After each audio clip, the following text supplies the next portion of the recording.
শ্বশুর মারা গেল, দেখতে যাবা? হ্যাঁ যাবো। কিভাবে মারা গেল?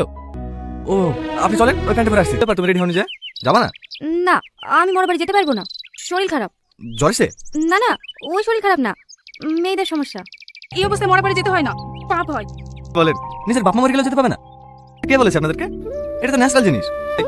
সর্দি লাগলে নাক ঝরে, ঠিক সেরকমই। সম্পর্ক কি? আমরা তো আর অত শত জানি না বাপ, মানে আমরাও মানি। বাপদাদার আমলে তো স্যানিটারি প্যাড এসব কিছু ছিল না, তাই বানিয়ে ফেলেছি। এটা কোনো অভিশাপ নয়। এই আধুনিক যুগে কুসংস্কারে বিশ্বাস না করে বাড়িতে একটু সহযোগিতা করবে। বিশ্রাম আর পুষ্টিকর খাবার, অন্ন, যার জন্য একটা মেয়ে মা হয়, সে কিভাবে তোমার মা বাবাকে বুঝিয়ে বলতে পারো না? ভাবতে পারো? অনেক দূরের রাস্তা তো, তাই গাড়ি আনতে গেছে। এই যে যাবি নি? চ আসি। তো ফোন করলাম, ফোন তুললা না। ব্যস্ত ছিলাম। দেখো, আমি কিন্তু ওর সাথে কথা বলিনি, সাথে সাথে সেটিং করে দিছি। যত তাড়াতাড়ি পারো ওকে বাড়ি দাও, না ওর কপালে খুব কষ্ট আছে। মা পাঠালো, আধা ঘন্টার মধ্যে করে চলে আসবো। তাহলে কটার সময় টিউশন আছে? 3টের সময়। একটা সময় বেরিয়ে আসবা, তোমাকে নিয়ে ঘুরতে যাবো। আমার চাচাতো ভাই সে রেস্টুরেন্টে।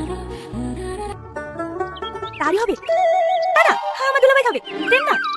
এইখানে তো নাই। এই লাও ভাই, এই টাকাটা দিলিস। আমার গিফটটা তোমার পছন্দ হয়নি না? হবে না কেন, ও অনেক সুন্দর তো। এই দুলাভাই, এই খেজুরের রস। কি হলো, খান? কেমন একটা গন্ধ করছে। দিয়েছিলেন আপনি, করে দিন খাননি তো, তার জন্য এরকম মনে হয়েছে। শরীরের জন্য খুব উপকারী, না বন্ধ করে মেরে দেন। তো বাড়ি থেকে দাঁড়াবে আর গ্লাস দিয়ে।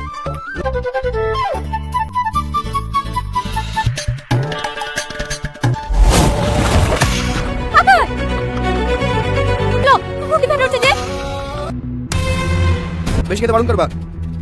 করাই তো চাই, ওর সবার সামনে ভালো মানুষ সেজে থাকা বন্ধ করছি।